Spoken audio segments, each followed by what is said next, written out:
Welcome to another episode of Tailgate Trash Talk, episode 1-3. We're going to talk bowl games. We're going to talk lack thereof bowl games, the lackluster of the bowl season so far. But mainly, we're going to be talking the college football playoffs that start New Year's Eve, 2:30 with Alabama and Cincinnati, followed by Georgia, Michigan at 7:30. So welcome on this great Wednesday evening. Mr. Gary Freeze should be joining us here shortly. He's running a little late. So without further ado, good evening, good morning. Whenever you are listening, welcome to another episode of Tailgate Trash Talk. I'm your host, Big Stove. We're just going to recap a little bit of the bowl games that have been played so far, starting with Friday, December 17th, MTSU 31 over Toledo. The evening game, Coastal Carolina 47 over Northern Illinois 41. The Chanticleers get the job done in a high-scoring game there. That was the Tail Greeter Cure Bowl. Moving on to Saturday, December 18th, you got Western Kentucky 59 over Appalachian State 38. This one was a little bit of a shocker to me. I had picked Appalachian State. I think Gary had picked Appalachian State as well. So Appalachian State goes down in the roofclaim.com Boca Raton Bowl 38-59 to Western Kentucky. The Pube Mobile New Mexico Bowl, Fresno State 31, UTEP 24. The Bulldogs get the job done.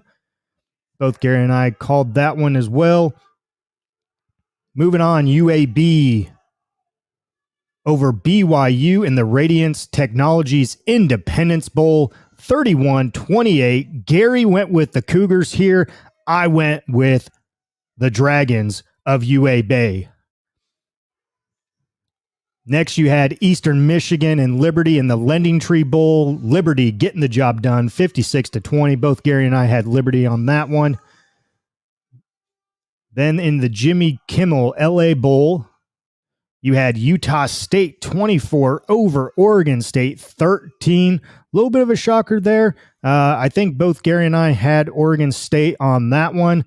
So the Beavers let us down.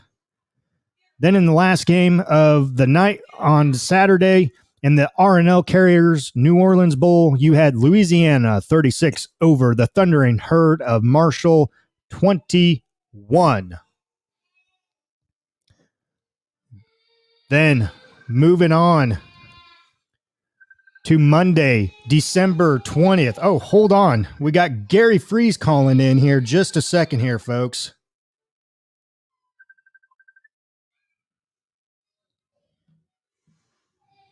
Gary, are you there?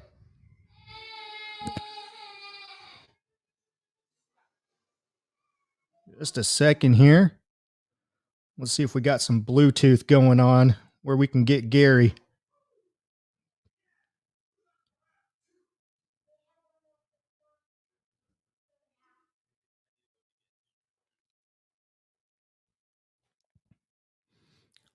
Technical difficulties here. Let me see here. Gary, are you there? I am here. Oh, you're right there. Why are you not on the phone here? Just a second. I need a code to get into StreamYard. That's all I need. Oh, geez, Gary, come on. Cleared my cache. Sorry. I haven't been getting the emails right away. 054 914. All righty. Mr. Gary Freeze is on his way to talk some college football shop. So sorry for the slight delay here. Gary will be with us momentarily. So we'll just stop right there. We'll start with Gary when he gets in here on the Monday, December 20th games. But so far, so far for the games that first weekend, not much of some upsets. Didn't have too many upsets there. I think really the big one was the you know, in my mind, was the Western Kentucky Appalachian State game. Some may say the UAB BYU game. I did call that one. I think Gary went with the Cougars on that one. But in my mind, the biggest, I guess, upset of the bowl season for the first weekend was the Western Kentucky Appalachian State game. Gary, welcome to the show, bud. Nice seeing you again up there, Mr. McCully Culkin, home alone up there in the attic. Yeah, buddy, we're hiding in the attic. I made my family disappear again tonight. Where are you? Are you up in Pennsylvania right now? New York. New York. Oh, yeah. I mean, it's right on the border of Pennsylvania, so I guess close enough. Close enough. There all close weekend? Enough. Yeah, so we're here for a week. Heading back on Sunday back to Virginia. So okay. Up here for the holiday and working remotely this week, so that's pretty convenient. It is. It is. Is is this the childhood home? Is Mr. Gary Freeze Sr. there?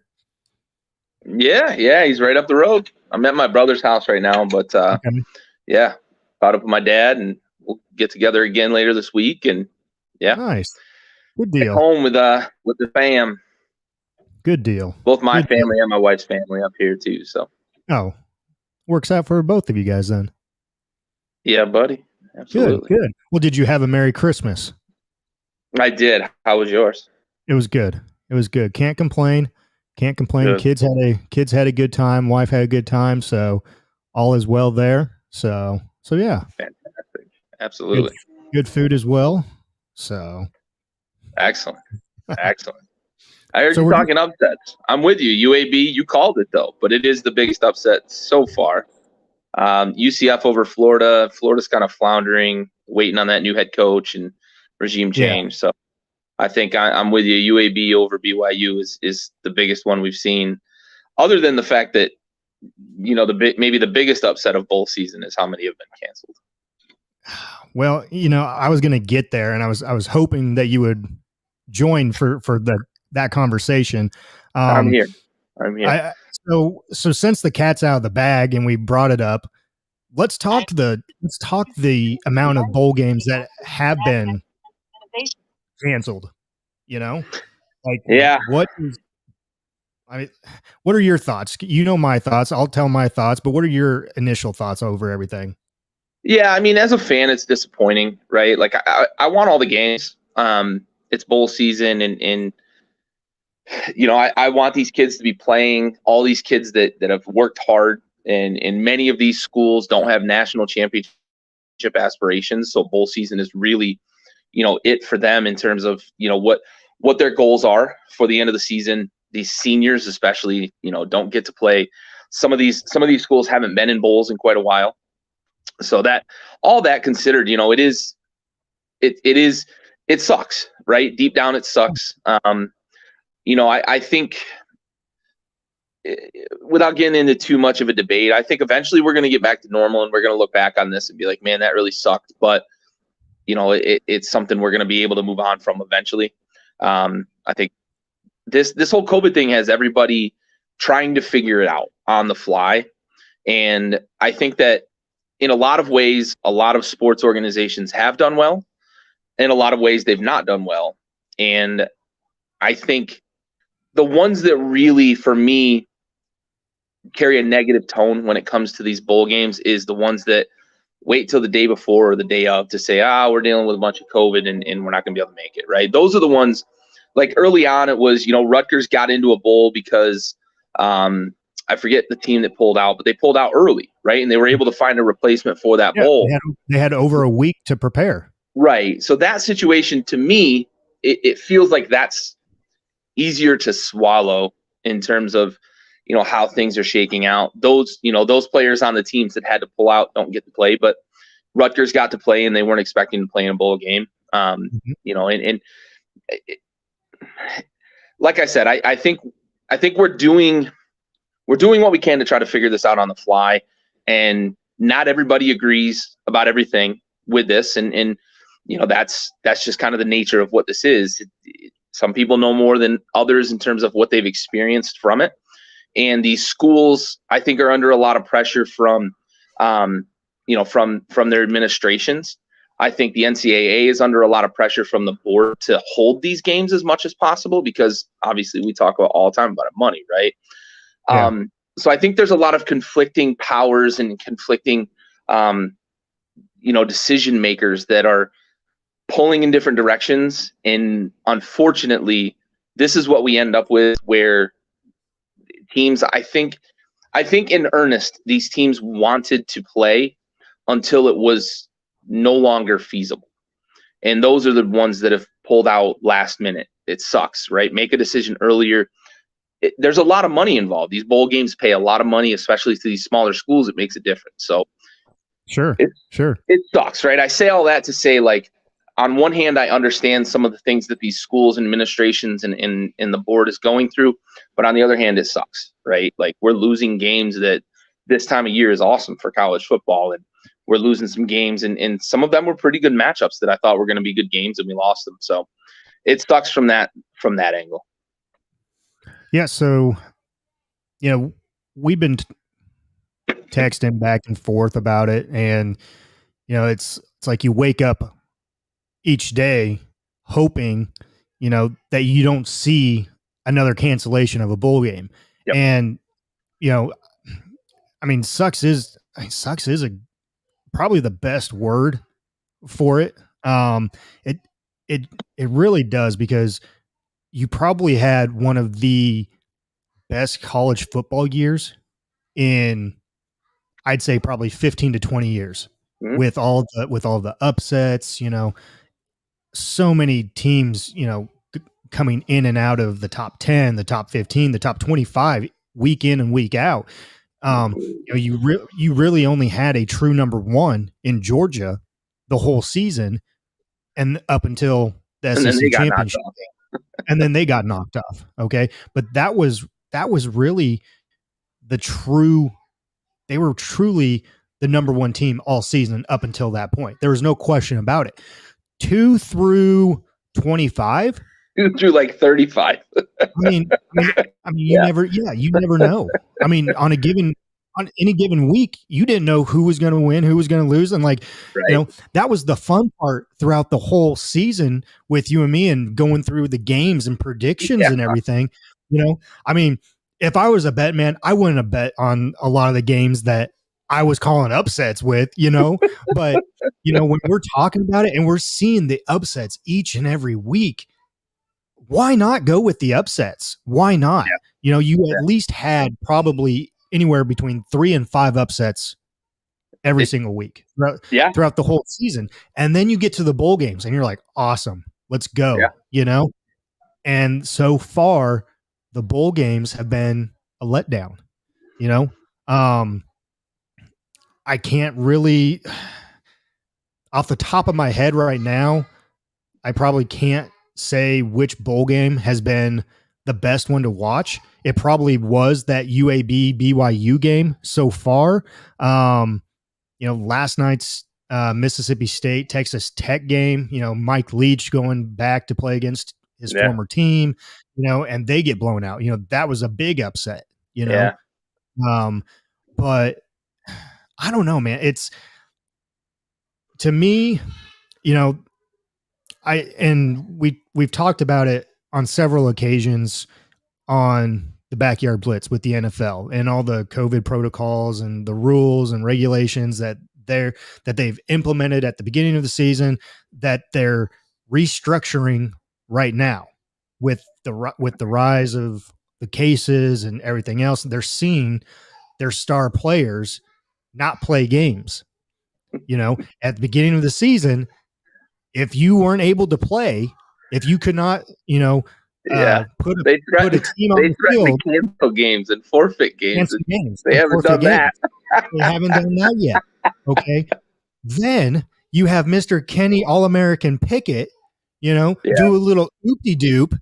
All right. Yeah. And do a fake slide. And 2 days later, they come out with a new rule saying that's a penalty.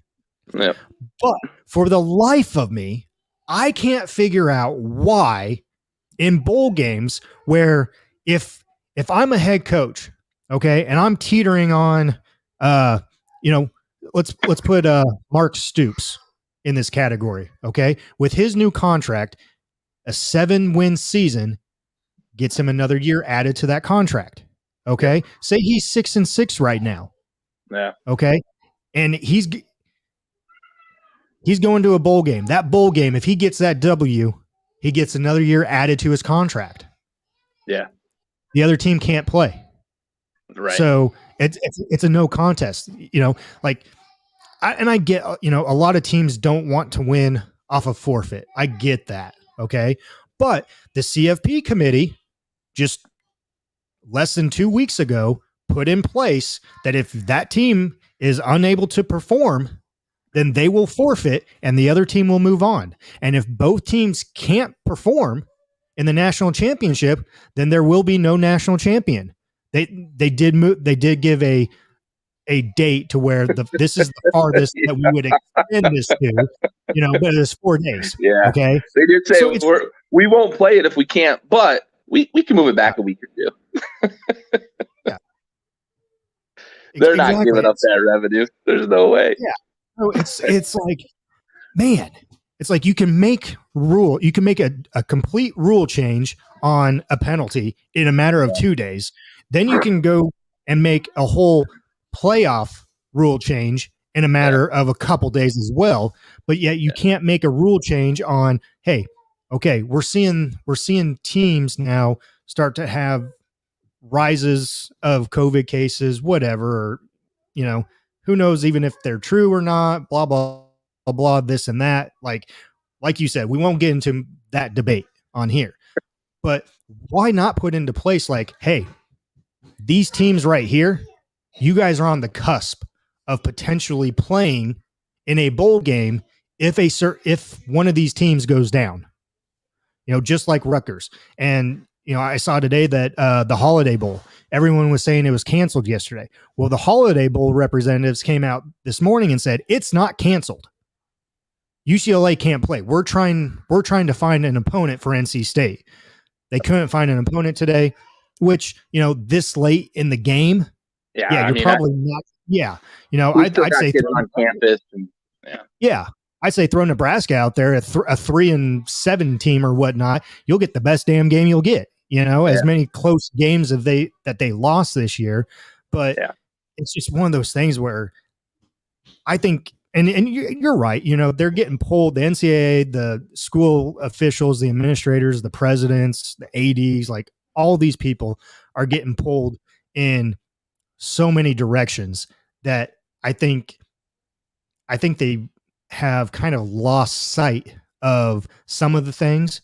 And I think they just need to take a hard look at everything this year and see what has transpired because, and I doubt it happens. I really doubt it, but it would be nice to see if they moving forward for next year, if they have some implicate or some rules in place for, a certain team. If they can't perform, hey, we have a list of 10 teams here. Hey, you guys weren't bowl eligible, but your top 10 teams that, academic standards, performance wise, just like Rutgers was,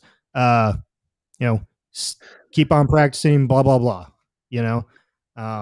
so that's my 2 cents on it.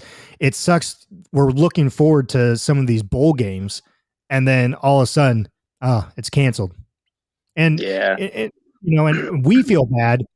These players, how do they feel? I mean, they feel they're probably pissed off more than we are as fans, especially like you said, some of these teams not even saying anything until 24 hours before or the day of, like UCLA supposedly did to NC State yesterday. Literally the first time NC State heard anything about it was from social media 4 hours before kickoff. So that right there, I mean, that just needs everyone in the NCAA from top down. There needs to be better communication all around. For sure. I agree. And my dad mentioned a little warmer on the porch. Yeah, he knows it's a little warmer out here than it was last night. It was a little chilly, but we're doing all right tonight. Um, we got some snow last night, so it was plenty cold. But yeah, no, and I'm with you. And one thing, as upset as we can be about it, like we can be upset that we're losing games, but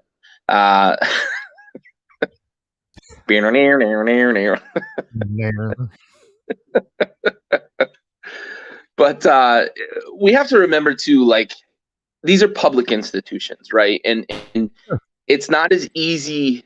It's not as easy to be flexible and make change at a public institution as it is like a private corporation like the NFL. I would love for them to have a contingency plan in place, right? I'm with you 100% on that. I think that's the answer, right? That's the answer for next year. If COVID is still a thing next year, we get 5 mutations between now and next December, and it's still affecting potentially the whole season, all that stuff, whatever it is, have a contingency plan in place, though. I'm with you 100%. Let's have a list of a dozen teams that are alternates. We rank them by record and, strength of schedule, whatever. You throw the BCS at them, right? It's a proven computer system. Use that, right, for the dozen teams that are waiting. And you just go down the list, right? First, second, third, fourth, fifth, until you exhaust the list. If you lose that many fucking teams, then I guess it's been a disaster of a bowl season. But have those in place, because then, like I briefly mentioned a moment ago, right, who's got kids on campus still? It's Christmas break. A lot of these schools that have these football games still to play, these kids are on campus when nobody else is, right? Yep. So get that list of a dozen. And I know like somebody's going to say, well, Ohio State's on quarters, so they still have people there. Sure, there's like 5 institutions across the country that are on quarters, so fine. Yeah. But have those dozen teams listed out, or whatever number it is, an arbitrary number, rack and stack them, and then those schools can decide whether they're going to keep people on campus or not. If they don't want to keep people on campus, pay for the electricity and all that to keep people on, room and board, etc., pull them off the list. Next yep. one. You want to keep people on campus? No, pull them off the list. You want to? Yeah. Get us 12, get us 15, whatever that number is, to have teams ready to go in the event of these bowl games having these issues. I'm with you 100%. I think that's the answer, right? As many issues as we've faced this bowl season, I think something like that would have fixed them pretty quickly. So let me ask you this real quick. What do you think of, so take UCLA, NC State, okay? UCLA pulled out yesterday. Instead of looking for a team that hasn't played a bowl game, looking for someone that wants to play NC State, what do you think about looking at the prior bowl games? Yeah. Those teams and say, hey, you guys still good? You guys still good? You guys want to play another game? Like, yep. What do you think about that? Yeah. No, I think that's a possibility too, right? I think everything is on the table right now, because I think the NCAA is going to start to feel the burn from all these games that have been canceled. They're losing TV dollars, in those things, and obviously the bowl committees themselves, like the stakeholders in the bowls, right? They don't want to lose the games. So you mentioned the Holiday Bowl, right? They want to play that game because it's TV dollars, it's advertising, it's money for a city.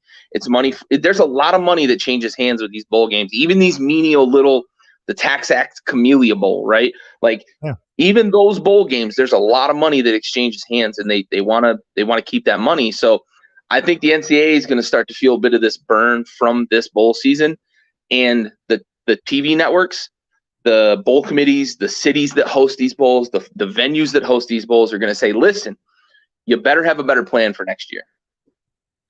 Yeah. So real quick, we're going to take a 30-second sponsor break here, but hold on to that thought, because what you're just talking about kind of goes hand in hand with NIL, bowl committees, the committees of the bowl chairs and everything else, opt-outs, everything else like that. So hold that thought. Let's get to a 30-second sponsor break here. brought to you by pocketpairclub.com. Pocket Pair Club, club number 26881.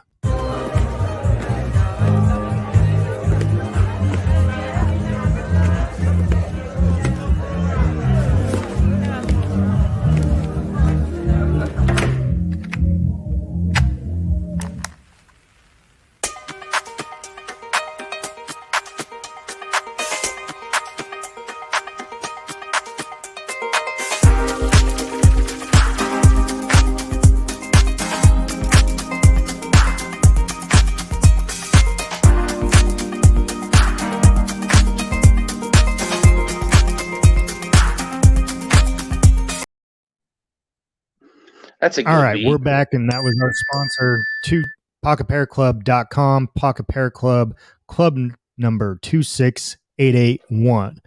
Okay, so Gary, you started mentioning bowl committees, chairmans, this and that. And we had talked about this in our group chat and everything else like that about the lackluster of some of these bowl games now with these opt-outs. You know, you had Kenny Pickett opt out. You have some of these big names that are opting out. You have Michigan State running back Walker. I can't. Yeah, he opted out. Walker. Yeah, the third. Yeah. He's been on our Heisman watch and everything. Something about the name off. Kenny, right?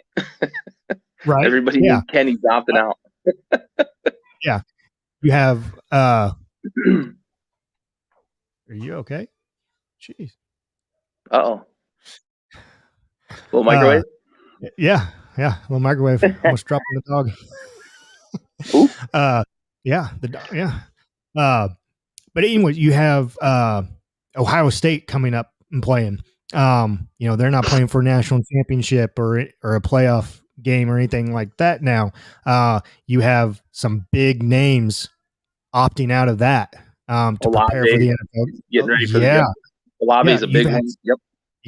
Yeah. So what do you think that the NCAA can do about the opt-outs? And that will But I know where you're going. The NCAA can do this much, but I know who can. Yeah, those people paying those sponsor dollars. I know where you're going with it, and you're absolutely right. And I think we're going to start as this thing matures. Absolutely. This was the first year, and all these companies were like, man, I got to get somebody's name on my product, etc. But I think you're absolutely right? Like, what bigger stage than a national bowl game, right? With an audience of, however many million people watch bowl games, depending on the game. I'm with you 100%. And I think we're going to start to see it where it's part of the contract, right? You get X amount of dollars for, your base advertising, your base marketing. And then for every game you get X, or, you get a bonus for playing in the bowl game or something along those lines, because NFL players get paid bonuses for like playoffs. They get paid bonuses for like number of plays played, those sorts of things. So I think we're going to start to see the NIL contracts include incentives. So I'm with you 100%. You're absolutely. And Aaron just brought up a great point as well too. I think, expanding the playoffs, that's going to be talked about, I think, so much more now with all the opt-outs and everything, because you're losing the key players. Like if you had an 18 playoff team, do you think Walker the Third's opting out? Do you think Olave's opting out? Do you think Pickett's opting out? No, they're not. With a shot at the title. Not with a shot at a natty. Absolutely not. Exactly. And as a fan of college football and a fan of just sports in general, I'm being selfish here. I want to see him play. Oh yeah, absolutely. And you look at it, I'm looking at it, and in my mind, I would play, but if I were in their shoes, with potential NFL contracts, this and that, man, I don't know. To It's me, if you were to ask me right now, I would say yes, absolutely, I would play because that's what I do. I came here, I'm playing in a bowl game, I'm going out, I want to go out on top with my guys that I've been brothers with for the past 4 or 5 years, whatever it is, opting out almost seems like a cop out in a way, I don't know everyone's situation. I really don't. Okay. So I'm not, that's just my perspective. So, yeah, I mean, exactly. It did.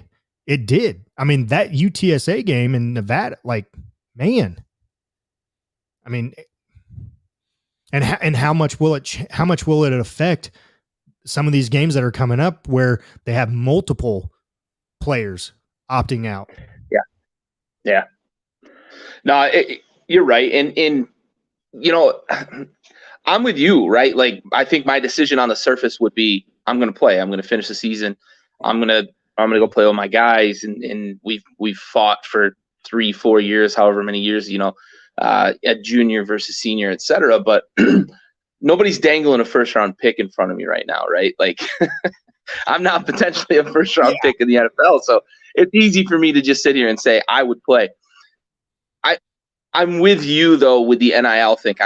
I think that could change the game once those contracts start to mature and these companies start to say, "Well, fuck, I had this much money invested in, Chris Olave, right? And whatever he's marketed at, used car dealerships or something in Columbus, and he's not even playing in the bowl game. The big news about him is he's opting out, getting ready for the NFL draft, that sort of thing. So I'm with you. I think that could change. I do think that the money is going to have to be lucrative enough, though, and I don't know when we get to that point with the NIL thing, because if it's a $20,000 bonus to play in the bowl game, but your agent's saying, "Hey, I'll loan you $2 million, just pay me back after you get your signing bonus." Yeah, is it enough to move the needle? Maybe not, right? And we probably would see less players opting out, I think, but will it eliminate it completely? I don't know if we'll ever get back to nobody opting out, because like this is sort of a new thing. Like when I was young, when I was a teen, even I think even like early 2000s when I was in college, like dudes didn't opt out of bowl games, but the money got so crazy in the NFL that players were like, it just ain't worth it. Yeah, risking and the you really risking the injury. Yeah, you really didn't see it until Christian McCaffrey and Leonard Fournette.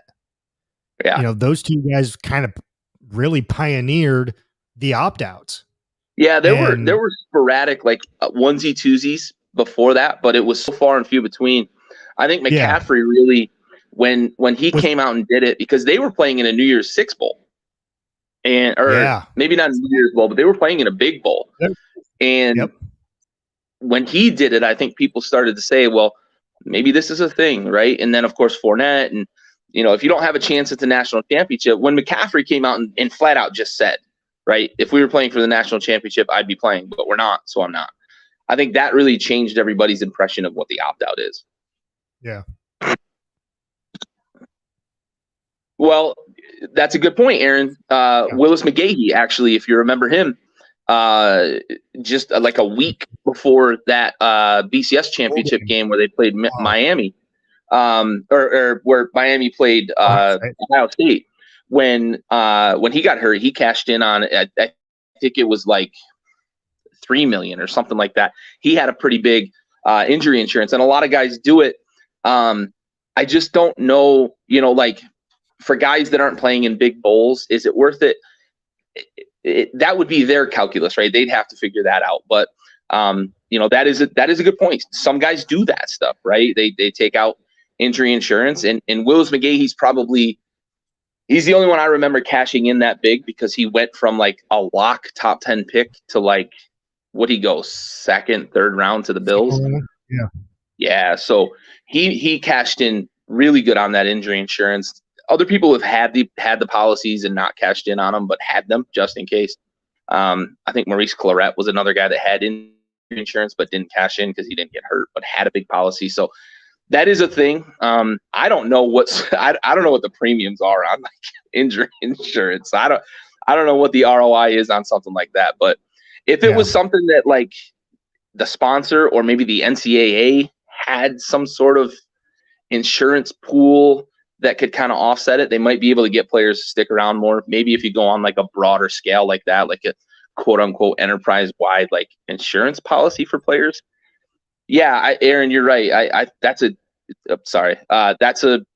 good possibility, right? If the sponsors are willing to pay, here's your bonus from me in terms of you being on the field, but also here's $5,000 toward an injury insurance premium, something like that. That's a pretty good idea. I could see something like that being part of it too.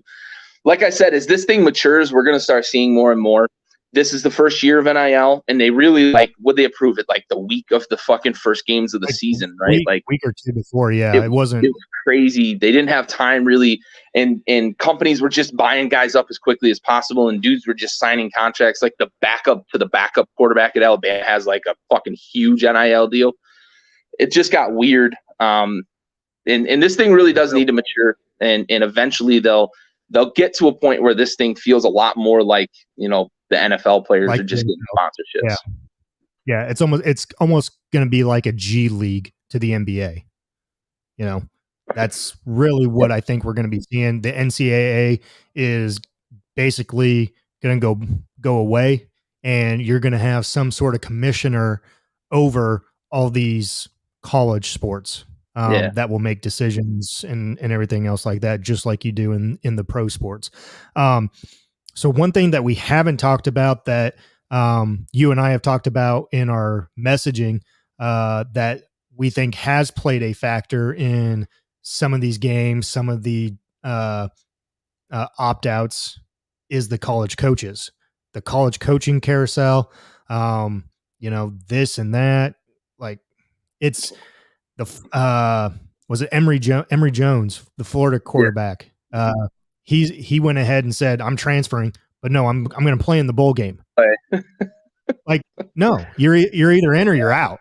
Like to me, that's like you say you're going to transfer, get out of here. Like go, go wherever. Like you shouldn't you shouldn't be allowed to play in the bowl game then. Like if you're transferring, just get out of here.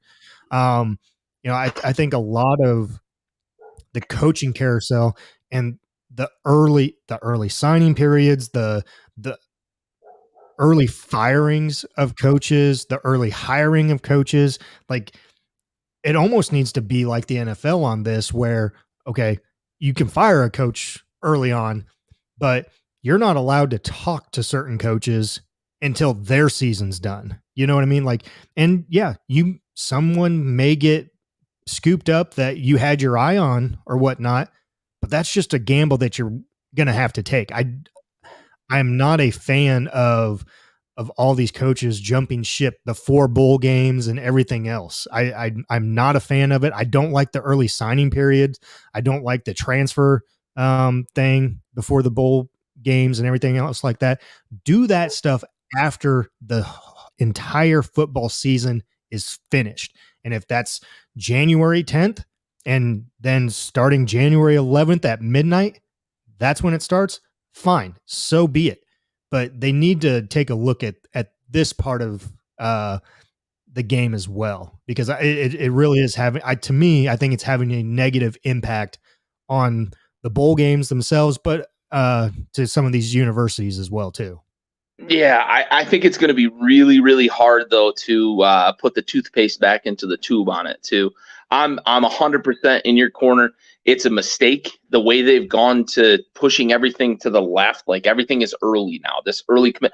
I mean, what was it? Lane Kiffin had a fucking 7th grader committed to play quarterback at USC. Like, get the fuck out of here, man. Like that's too much. And the coaching thing.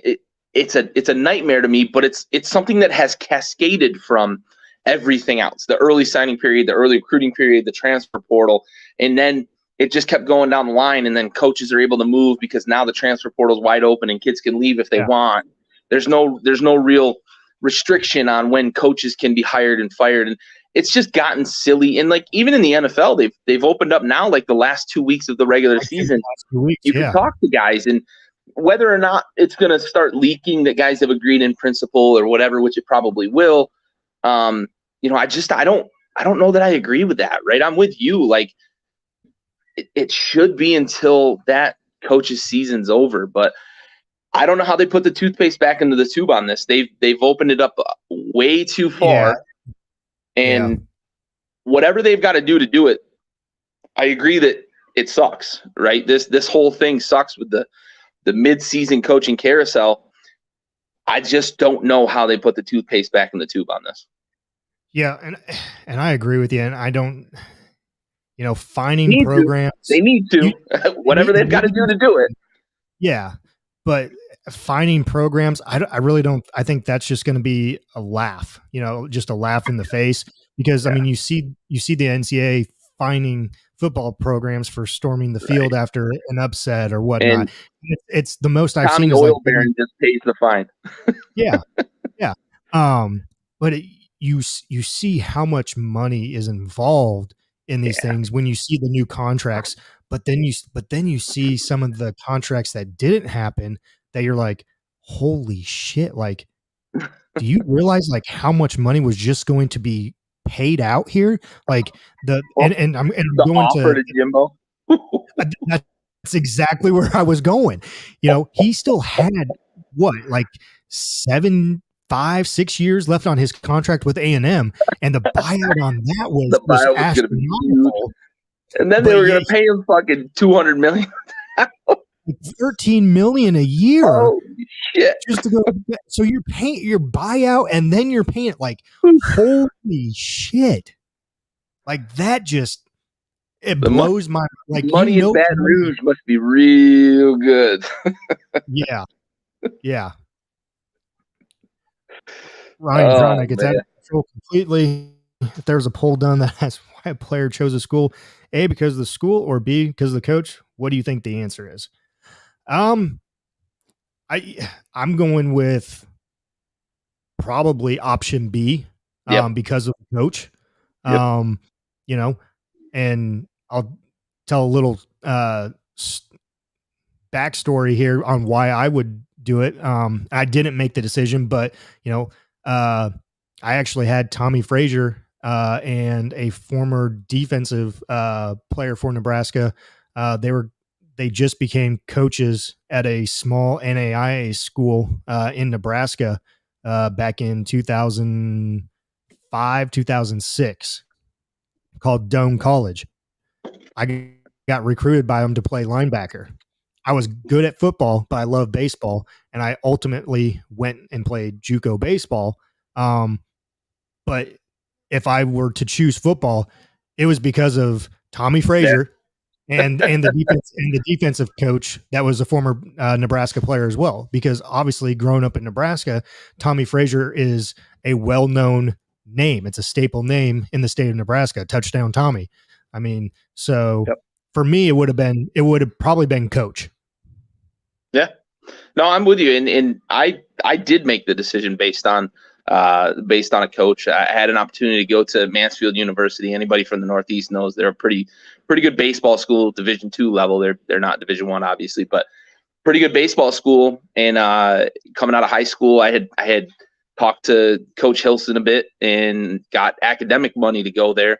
And 6 weeks, I think, before I was supposed to, maybe 8 weeks before I was supposed to report to campus, I'd had a conversation with him, and he talked about, well, we've got this, former Division I second baseman coming to play, and I was supposed to play second base there. And I just had a conversation with him and got a real nasty kind of feeling from him. And at the same time, I had coach from the JUCO I ended up going to called me up and had a conversation with him about, how things work there, the competition. I was getting academic money to go there as well, so it was all even across the board on that. And just the feeling I got from that coach as opposed to Coach Hilson, Coach Kenny eventually was a guy that he completely changed kind of my attitude toward the game of baseball. And I'm glad I made the decision, but I did make the decision based on the coach. I didn't make the decision based on the school, right?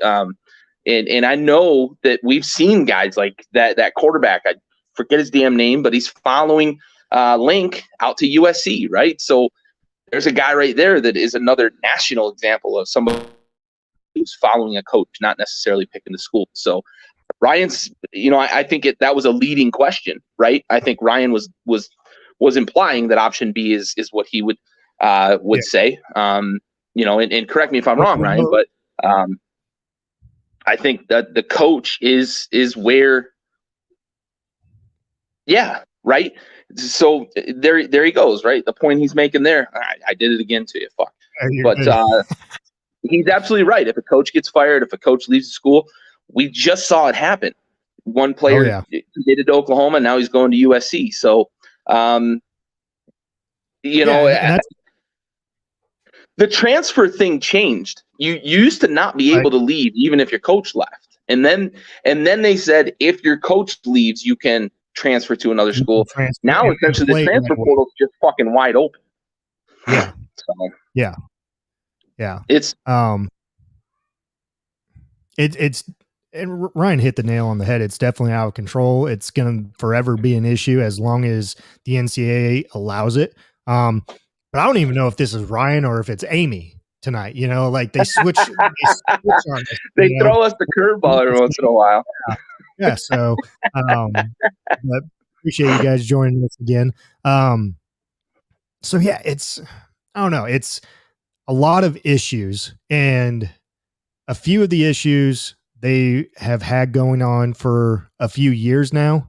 The bowl issue, though, is definitely an issue that is new for this year, and I think it definitely needs to be addressed. And so, Ryan, that was punishing the kids. They should restrict the coaches, not the kids that have a window. Yep. It's Ryan. Oh, hey, Thanks for joining, Ryan. Yeah, it is. It is. So, but the NCAA doesn't exactly have a track record of taking care of the kids that make them all the money that they make, right? So, I think not until this year. I think the transfer thing, right? I think they're doing a little better. I don't like how open and just willy-nilly it is, but coaches can come and go, so I guess the players should be able to, right? Yeah. Yep. So, all righty. Well, I think we beaten a dead horse, and we have said our piece on that soapbox for a while. So let's take a 30-second break, and we'll get to the CFP playoff games coming up this Friday. Our next commercial break is brought to you by XL Constructors. Dynamite drop in too by Mr. Trotnick. Right before his commercial break here. So, sponsor is XL Constructors out of Overland Park, Kansas. XLConstructors.com.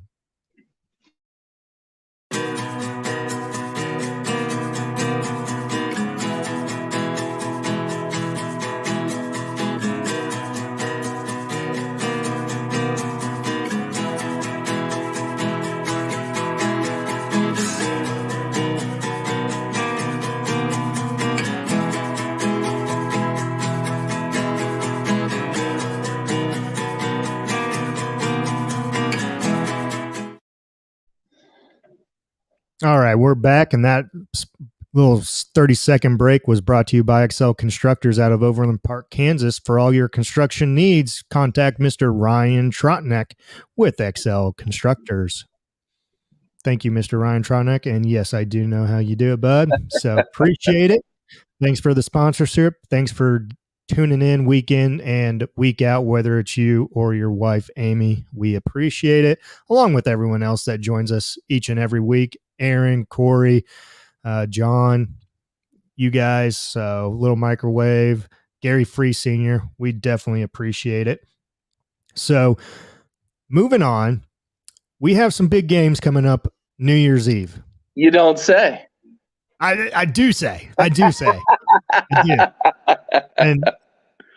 And I wish John was here. I wish John was here. Because we're talking Cincy Bama. Where you at, John? We're talking Cincy. We're talking Bama. And I was really hoping to get him fired up because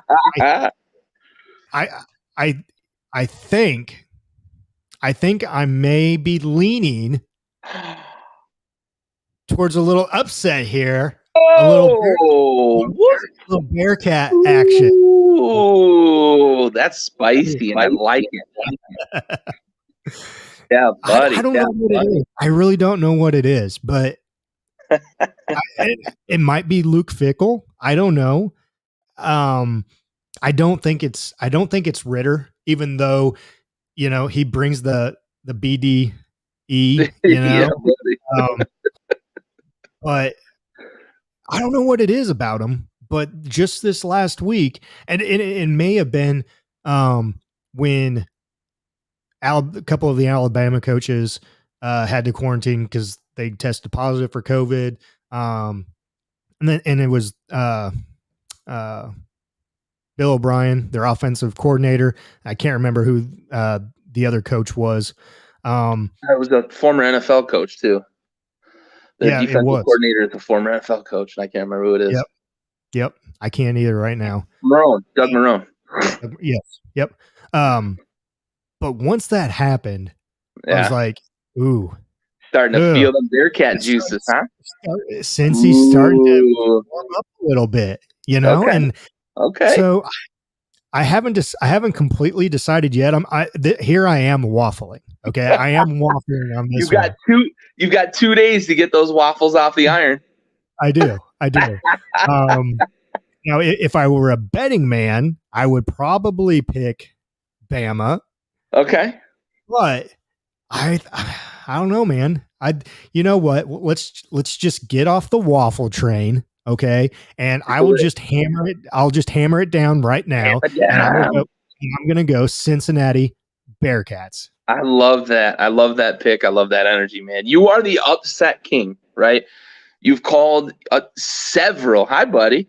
You've called several upsets this year, and some really surprise ones. So I cannot at all say that you're crazy, right? Because you've proven us wrong week in and week out throughout the year. So I'm not going to agree with you, though. I don't think they're going to blow them out the way John does. I think 13.5 is probably. Is that what the spread is? Yeah, I think that's probably a respectable number. I do think Cincy keeps it close, though, because I think they've got a better defense than people want to give them credit for. I think it's because of the competition they've played, but Fickell's got them boys screaming to the ball on defense, which I think is going to help them against Alabama's. But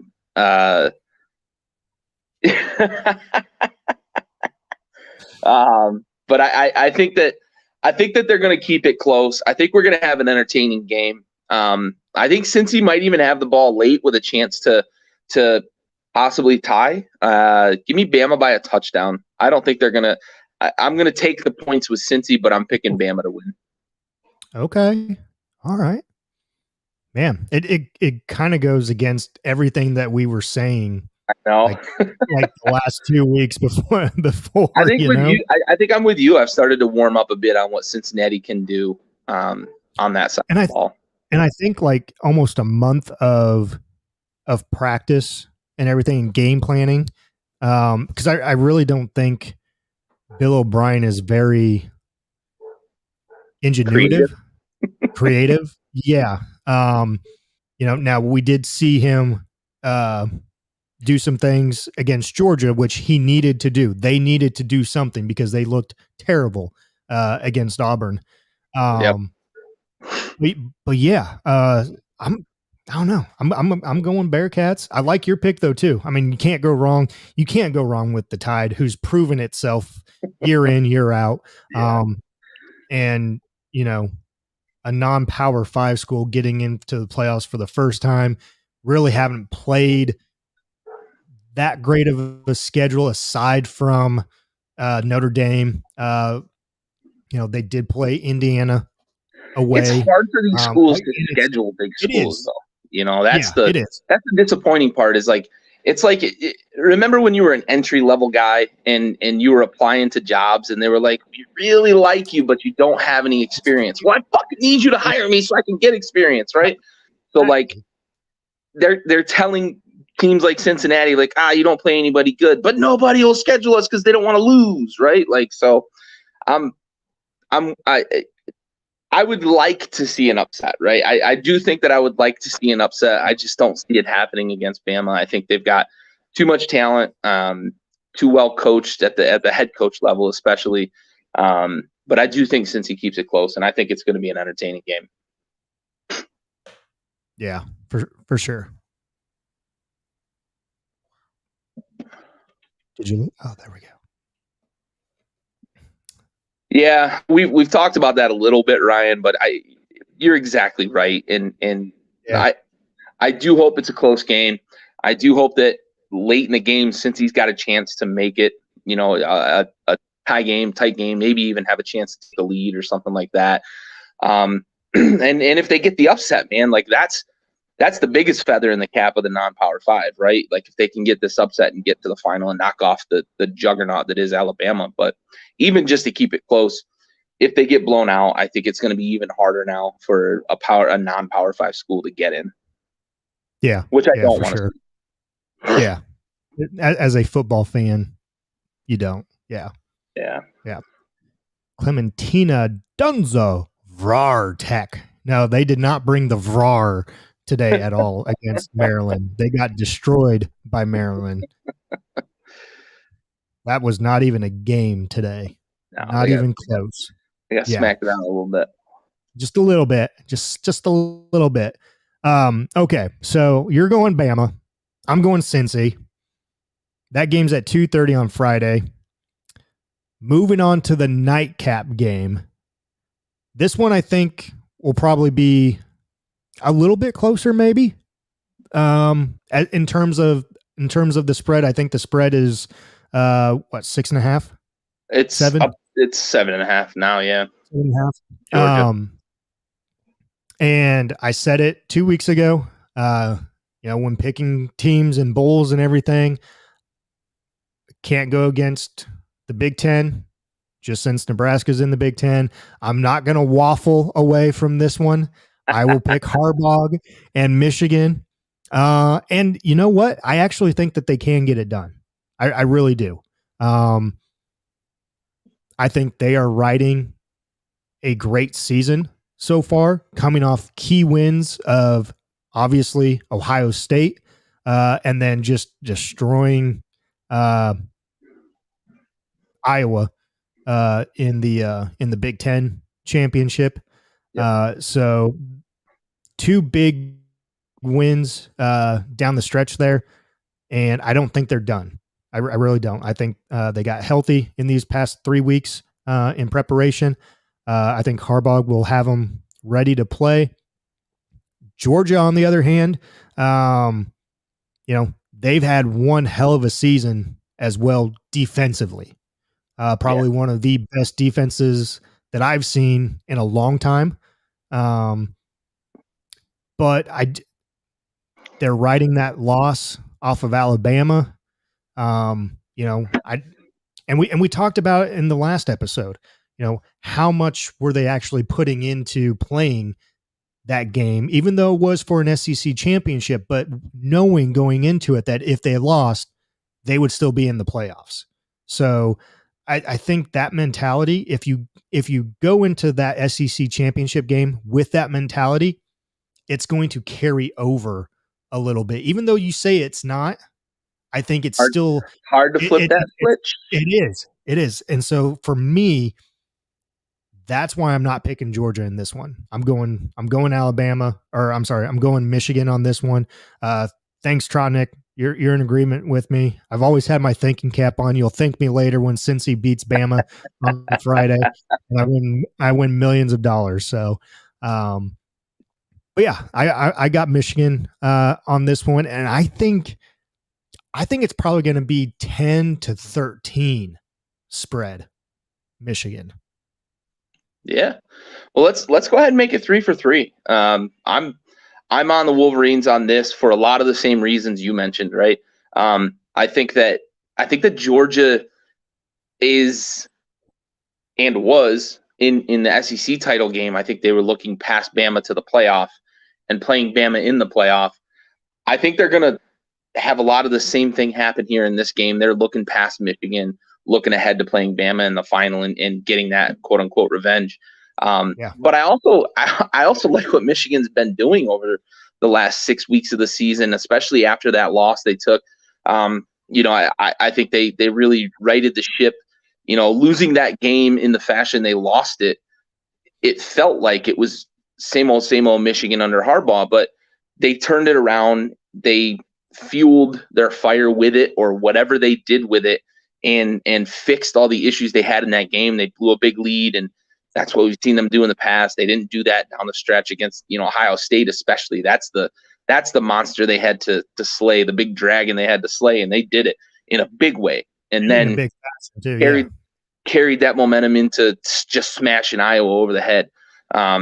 So I'm in on what they're doing. I'm in on how they run the ball. I'm in on how they play defense. I'm in on Aiden Hutchinson as the best defensive player in the country. And I know people are going to talk about Thibodeau, but Thibodeau may be the best prospect at the next level, but Aiden Hutchinson is the best defensive player in college football this year. And I think he's going to show Georgia exactly what that means against both the pass and the run. And Georgia's offense has been a bit underwhelming at times throughout the year, especially in that Bama game. And I think that Bama exposed some of the issues on the back end for Georgia. And if Michigan can run the ball early, that's going to create opportunities for them to run play action and start to get those safeties miscommunicating over the top and running those deep crossing routes. And they don't have a Jamison Williams. I understand that completely, but Harbaugh coached at the professional level, and he knows how to design some schemes to take advantage of things. So I think what we're going to see from Michigan is they're going to learn from the things that Bama did, and they're going to continue to do the things that they do well. And I've got Michigan winning this one as well. And maybe not by as many as you say, 10, 12, 13, but by probably a tutty, 6 to 8 points maybe. Yeah. Real quick, I had a question for you, and now I lost it. So sorry, I got long-winded there. I'm sure I talked it out. I literally just had it. So I don't know where it went to, but I will say this: Jim better fucking get over this infatuation he's got with McCarthy. Keep McNamara in the fucking game. That's the dude that makes your offense tick. McCarthy is a gimmick guy, and you got to get away from that gimmick, because that game against Michigan State, he showed everybody just how fucking dangerous he can be for Michigan, not against Michigan State. I do remember my question. Georgia quarterback situation here.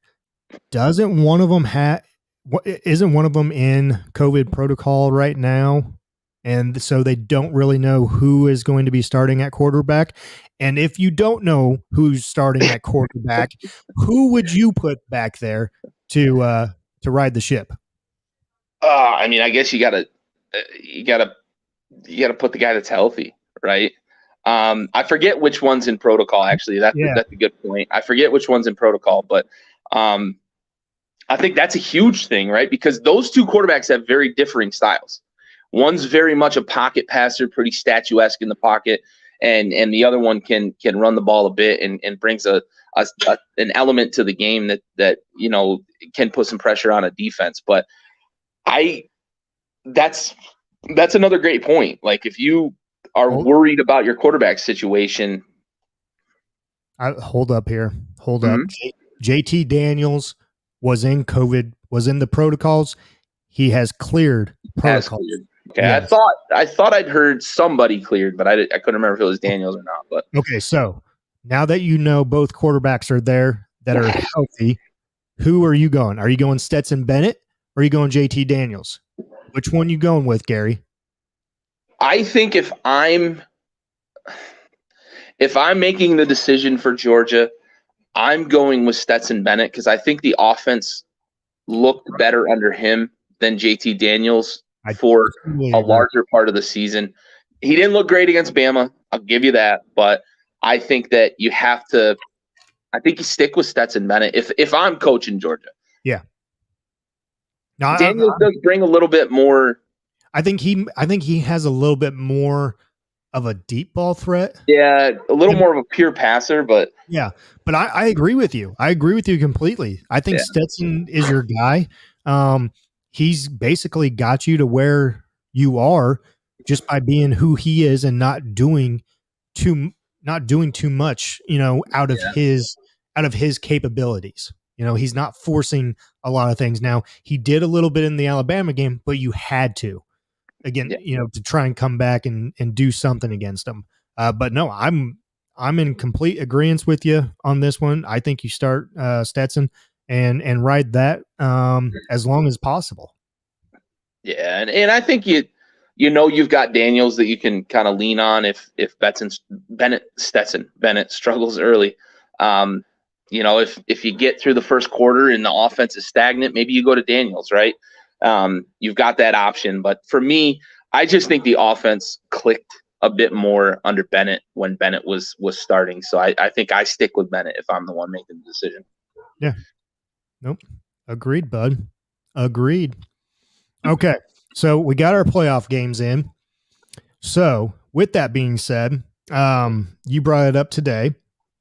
What is your one New Year's 6 bowl game that you are looking forward to watching?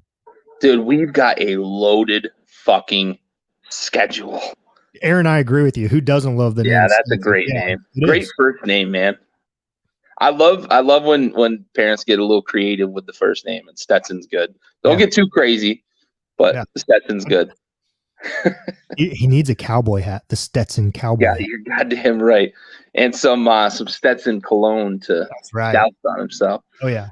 But January 1st, New Year's Day, loaded. We've got a loaded schedule. And even Penn State, Arkansas is Penn State's an unranked team, but I think that's going to be a really good game. Oh yeah, I got Big Ten on that one. Yeah, but I think the game I'm looking forward to, I'm looking forward to all these fucking things. Come on, tell me. The big one I'm looking forward to is Iowa, Kentucky. Oh. I want to see Mark Stoops finish the season with a win over a top 15 team. Hey, I will tell you what. I'm actually going to go against everything I said on voting for Big Ten. Yes, going against the Big Ten. That one as well, too. Just as fuck Iowa. Yeah, I mean, it was really hard to pick a game, honestly. I didn't want to just pick one, but I had to narrow it down. And for the reason of, I've said it before, I've got a soft spot for Kentucky to begin with. I'm looking forward to that game. I want to see them finish the season with a big win over a top 15 program, a powerhouse program that was number 2 at one point this season. So give me that game. But it was not easy to pick just that game. Okay. I like it. My game that I'm most looking forward to is also in that same time spot. Yeah. Okie State, Notre Dame. Okie State, Notre Dame. The Fighting Irish over the Cowboys. New coach at the helm. New coach. Players love him. Oh, yeah. Players want to be him. Oh, yeah. Ladies want to marry him. Players' moms want to marry him. Yep. So, but you got him on one side. Yeah. Then on the other side, our boy. I'm a real boy. I'm a real boy. You got mullet mania over there. Absolutely. Can't go wrong with Okie State, baby. Can't go wrong. I'm going with Okie State on this one.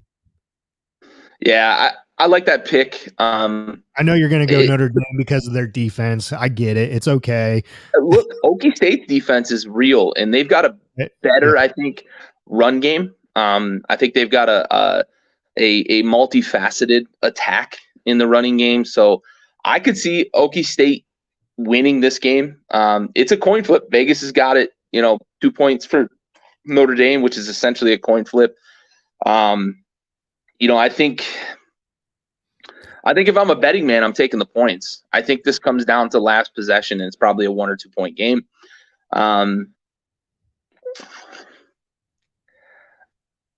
this one's a hard one to make a pick, man. I think the energy that Notre Dame's going to have with the new coach might make the difference in this game. As bad as I want to pick Okie State, because I love Gundy, I love their defense, I love their running game.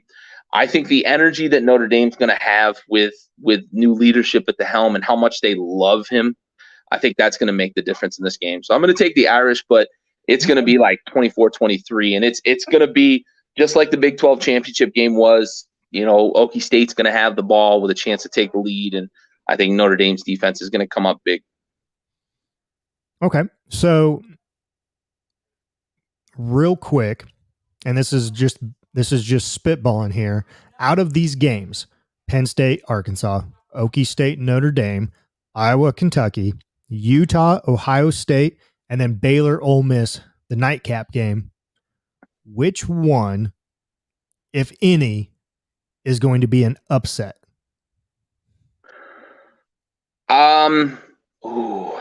Ooh, that's a good question. Don't tell my heart, my achy heart, might just what Billy man. Good old Billy Ray, baby, Billy Ray. I'm gonna go with Utah. Yes, being my team for the upset in these games, because I think I've got Ole Miss winning. They're only a 1.5 favorite. I think these games are real. They're all really tight. Really good matchups. Well done, bowl committee, picking these games and matching them up the way they did, for sure. But I think I'm going to go with Utah, and they're actually the biggest underdog of the day. But I really like what they've been doing. Cam Rising is a stud. People better keep that name on their radar for Heisman for the draft here in the next couple of years. Give me Utah in an upset over Ohio State. The way they finished the season, blowing Oregon out twice. I'm in Utah over Ohio State. Yeah, I'm right there with you. And to me, I'm picking Utah over Ohio State for the fact that Ohio State is not playing for a national championship. They're not going to be motivated either. Yeah, they're unmotivated. And Olave's out. You can say all that. So you don't have some key players, but really for me, it's not about the players. It's about the motivation to win. Yeah. You know? So on this one, I'm going Utah. Yeah, and if you think back to remember when Boise State beat Oklahoma in the three overtimes, something like that. Right, 3 overtimes. Statue of Liberty. Ian Johnson proposed to his girlfriend on the sideline after the game. It was storybook. 2006. Yeah, man. No, I'm sorry, 2007. 2007. Yeah, but that's a game that Oklahoma's not motivated to play that game because it's not the national championship game. Boise State is motivated, and we've seen other teams do this, right? UCF knocked off Auburn when they lost in the Iron Bowl. That might have given them a chance to go to the national championship game. So or the playoff, and UCF knocked them off and eventually claimed that pseudo national championship. So you're absolutely right. A team like Utah has more to play for in this game than Ohio State. Ohio State had national championship aspirations.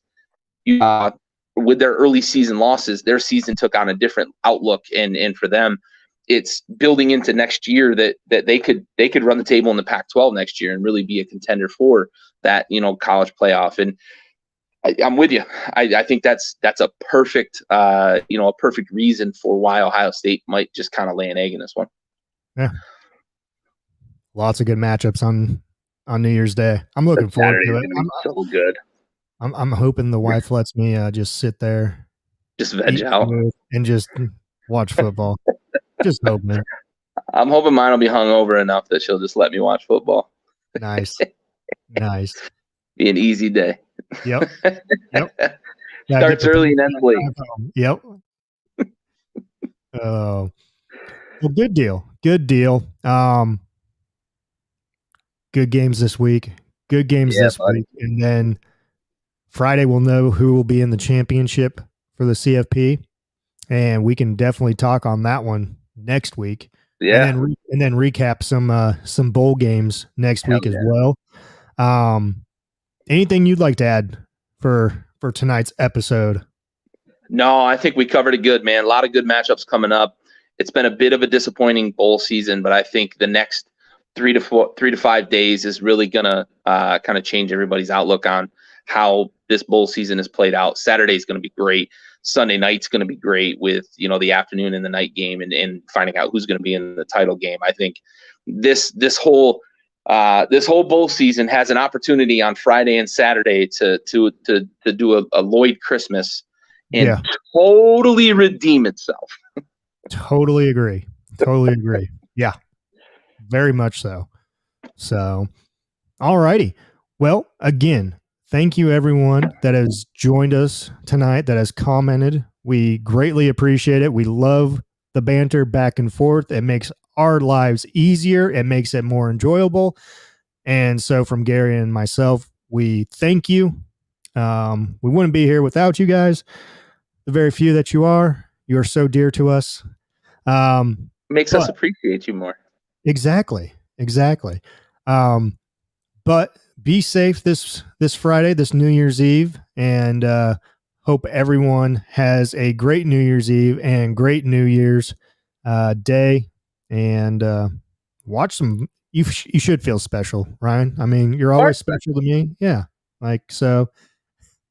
But hopefully, everyone gets to watch some good football this weekend. So, absolutely. All righty. Well, without further ado, Mr. Gary Freese, thank you for joining, good sir, from your Home Alone attic. We're up here. Thank you for joining again. Thank you to our sponsors, pocketpairclub.com, club number 26881, and XL Constructors out of Overland Park, Kansas. We thank you. We wish you good night and Happy New Year.